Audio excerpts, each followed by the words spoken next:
큰 화제를 모아온 제주 영어 교육도시. 내국인도 입학이 가능한 국제학교도 들어서 해외 어학연수, 유학 수요를 흡수할 것으로 큰 기대를 모았습니다. 지난 9월 드디어 2개의 국제학교가 개교를 하면서 본격적인 운영이 시작됐는데요. 비싼 등록금으로 인해 교육의 빈부격차를 유발하는 것은 아닌지 우려의 목소리도 적지 않았던 제주 영어교육도시 내 국제학교. 내년 추가적으로 국제학교 개교를 앞둔 지금 우려와 기대의 목소리가 공존하고 있습니다.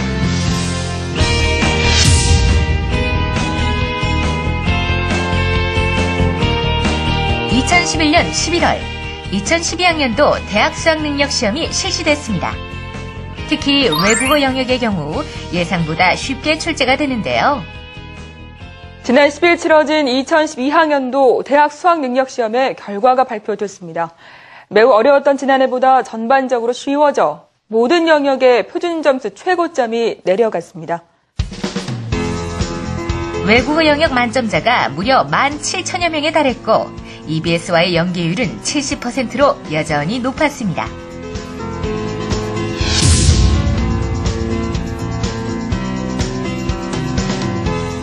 얼마 전 교육당국은 2014년부터 고교 내신 제도를 현행 상대평가에서 절대평가로 바꾼다고 발표했는데요. 8년 만에 절대평가로 다시 돌아온 새 내신 제도에 대한 우려의 목소리도 높았습니다. 또한 2014년 수능 영어 듣기 평가의 비중이 50%로 확대되어 시행될 계획인데요. 연이어 수능 제도에 생긴 새로운 변화가 어떤 긍정적인 결과를 불러올 수 있을지 기대를 모으고 있습니다. 2011년 올 한 해 영어 교육계에는 그 어느 때보다 굵직한 변화가 많았습니다. 2012년 이러한 변화들이 영어 교육계의 긍정적인 변화로 자리 잡길 기대해 봅니다.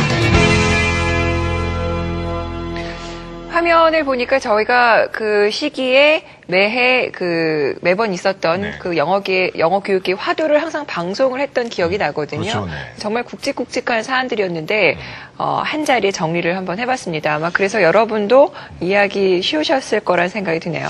예. 근데 그 화제를 보니까 역시 영어 공교육을 강화해서 또 사교육을 줄이자가 가장 큰 화두였다고 보는데 가장 최근 이슈부터 한번 보면요. 2012학년도 대학 수능 시험에서 외국어 영역 만점자가 17,000명이나 나왔다는 소식이 나왔죠. 그래요. 이게 좀 만점자가 좀 많이 나왔다라는 것은 시험이 좀 쉬웠다. 예. 그렇게 되면 또 변별력이 떨어지는 게 아니냐. 이제 이런 지적이 나올 수 있는 사안이거든요. 근데 참 주변에 물어보면 만점자가 그렇게 많다는데 제 주변에는 또 그러니까 학생들 주변에 보거나 없다고 하는 아이들도 또 많더라고요. 그래서 제가 생각할 때는 누구에게나 다 쉬운 시험은 절대 아니었다고 생각합니다. 특히 EBS 연계율 70%다라고 해서 EBS 교재와 강의와 또 학교 수업에서 많은 도움을 얻을 수는 있었지만 또 연계되지 않은 그 30%에 해당하는 내용들도 굉장히 상당히 고난도고 또 어법 문제 같은 것도 예년보다도 좀 많이 어려웠거든요. 네. 그럼에도 불구하고 이제 평가원에서 한 6,000~7,000 명 정도의 만점이 나올 수 있는 학생들이 느끼기에 좀 쉬운 시험을 출제하겠다라고 했는데 그거보다 좀 오버가 됐어요. 거의 2.5배, 3배 정도네요. 예, 그러면 그래서 예상보다? 물론 표준 점수나 이런 데에서 보면 대학 진학이 힘들 수도 있겠지만 어차피 대학 갈 때는 언수의 탐구 영역을 다 조합해서 가는 거니까 그런 면에서 보면 저는 오히려 학생들이 정말 이제 연계라는 방향 그리고 학습이라는 정확하게 어떤 기초를 쌓아서 뭔가 이렇게 또 응용 적용까지 해나가는 그런 학습을 좀 제대로 열심히 꼼꼼히 잘 단계별로 했구나라는 평가를 하고 싶고요. 또 하나는 1등급이 지금 좀 많다, 2등급보다 이런 얘기도 하지만 저는 한 중하위권 친구들에겐 이게 또 새롭게 시사하는 바가 크다고 생각합니다. 다들 아시겠지만 영어라고 하면 특별한 배경을 가졌거나 특별한 능력을 가진 아이들이 잘하는 공부다라고 해서 포기하고 있는 사람들도 많거든요. 네. 실제로는. 근데 내가 이 정도 주어진 환경에서 이런 컨텐츠와 이러한 가이드를 가지고 공부를 하면 나도 최상급까지 갈 수 있겠구나라는 메시지도 보여주고 실제 그걸 이뤄내는 아이들도 있기 때문에 저는 올해는 또 새로운 희망을 주는 그런 수능 시험이었다고 생각하고 싶어요. 근데 반대로 약간 어떻게 보면 변별력이 떨어진다라는 네. 비판이 있는데 거기에 대해서 또 어떻게 생각하십니까? 이제 변별력 문제가 되면 또 어려운 시험이 되는 거잖아요. 네. 약간. 그러면 또 아이들은 어렵기 때문에 제 실력을 제대로 발휘 못했다. 또 쉬운 시험이 되면 나보다 또 못하는 애들이 잘 봐서 또 이렇게 그러니까 이게 그 상대 평가가 되다 보니까요. 지금까지 봤을 때 100% 누구를 만족하는 시험은 없었던 것 같아요. 그래서 이번에는 어쨌든 노력한 만큼의 성취를 얻어낼 수 있었다라는 점에서는 저는 뭐 긍정적인 면도 많이 엿볼 수 있었습니다. 네. 사실 시험이 너무 어려워도 또 변별력이 떨어진다라고도 하죠. 그래서 그 어떤 분포를 예상을 하면서 시험 문제를 출제를 그렇죠. 하지 않습니까? 그래서 만점자 1% 정책을 이제 교육 당국이 하겠다. 네. 그런 공언을 했었는데 이번에는 이제 만점자가 2.67%. 네. 물론 윤현주 선생님께서 긍정적인 부분을 부각을 시켜주셨지만 이건 어쨌거나 예상하지 못했던 부분. 이거든요. 뭐 다른 영역 같은 경우에는 뭐 1%가 안 되는 영역도 있다고 하는데 이 만점자 1% 정책 이거 어떻게 보시나요? 사실은 저는 평소부터 이건 뭐 어떻게 보면 약간 비판적인 얘기가 될 수도 있겠는데 네. 뭐 만점자 1%를 로 출제하겠다. 저는 이런 말을 하지 말았으면 좋겠는 게요. 네. 사실 저도 수능 그렇고 시험 많이 다들 해보셨지만 보면은 그거는 출제위원들이 맞출 방법이 없어요. 맞으면 우연히 맞는 거지. 네. 노력은 해야 되는데 근접할 수는 있을 거예요. 그러나 딱 1% 맞추겠다, 2% 맞추겠다, 이거는 할 수 없는 게 그 예가 뭐냐면은 지난 9월 수능 마지막 모의고사 때는 문제가 너무 어렵게 나왔거든요.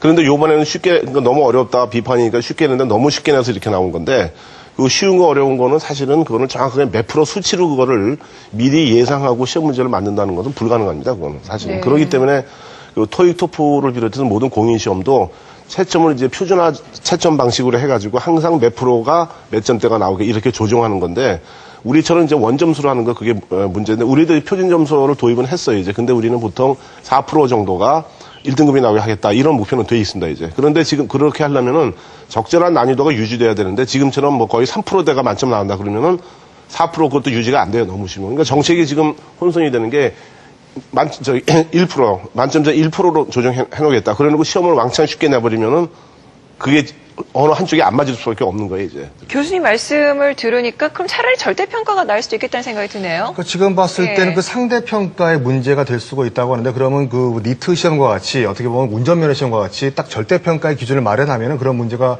쉽게 해결이 되지 않을까 생각하는데 이상민 교수님. 그런 관점에서 봤을 때 두 번째 포인트가 이제 2014년부터 고교 내신이 이제 절대평가로 이제 전환이 된다고 하는데 이번에 그 절대평가로 전환되는 것이 처음이 아니죠? 네, 처음이 아닙니다. 사실 1996년도에 이미 절대평가가 도입이 됐었는데요. 절대평가라고 하는 것은 이제 말 그대로 내 학업 성취도를 남하고 비교하지 않고 절대적인 어떤 기준치에 비교해서 이제 평가를 하게 되는 방식인데 이렇게 하다 보니까 어떤 문제점이 생겼냐면은 그 고등학교나 이제 내신 성적이 너무 고득점자를 많이 양산하는 그런 문제가 생겼어요. 그러다 보니까 그 시험이나 점수에 대한 어떤 변별력 또는 이제 신뢰도가 많이 떨어지는 문제들이 생긴 거예요. 그래서 이제 그 절대평가의 문제점을 보완하고자 2006년도에 다시 이제 상대평가를 도입을 하게 됐는데 이제 상대평가는 이제 내 점수를 다른 사람하고 비교를 하게 되는 거죠. 그러다 보니까 이제 학생들을 줄 세우기 시작하고 시험이나 경쟁에 대해서 너무 과열이 돼서 이제 또 다른 문제를 또 키운 거예요. 이제 절대평가로 다시 돌아가게 되면은 좋은 점은 일단 상대평가가 갖고 있는 어떤 폐단을 좀 줄일 수 있을 거고 그다음에 이제 교육의 창의성이나 다양성을 좀 보장할 수 있을 거고 또 하나는 가장 중요한 게 학생들이 좀 숨통을 트지 않을까. 요즘 학원에선 친구들이 있어도 학교에선 친구를 못 만든다는 말이 있을 정도로 너무 경쟁이 심한데 그런 것들을 좀 완화할 수 있지 않을까 싶은데요. 이제 문제는 예전에 절대평가를 시행했을 때 있었던 그런 문제점을 이번에 다시 도입하면서 그에 대한 이제 수정 보완은 분명히 필요하지 않을까 싶습니다. 어떤 평가든 완벽한 건 없습니다. 네, 절대평가든 상대평가든 장점이 있을 것이고 또 반대로 단점도 있을 것인데 그래서 얼마나 그 단점들을 보완을 하고 또 학생들을 제대로 평가할 것인가가 이제 관건이 되겠죠. 이 절대평가가 다시 된다면 어떻게 영어 과목 평가가 하시긴 좀 더 쉬워지시는 거 아닌가요?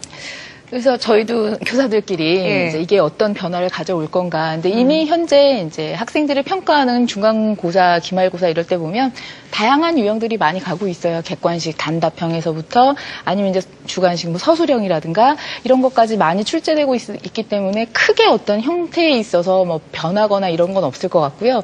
이제는 이 절대평가도 있지만